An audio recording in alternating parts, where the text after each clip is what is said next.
నాకు లేమి కలుగదు.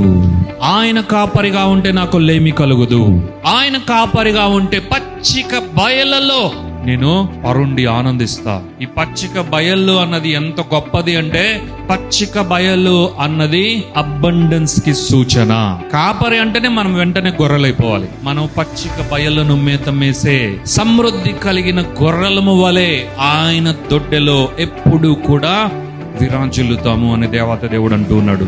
వర్ధిల్లుతాము, విస్తరిస్తాము, ఫలిస్తాము అని దేవత దేవుడు అంటూ ఉన్నాడు. హల్లెలూయా.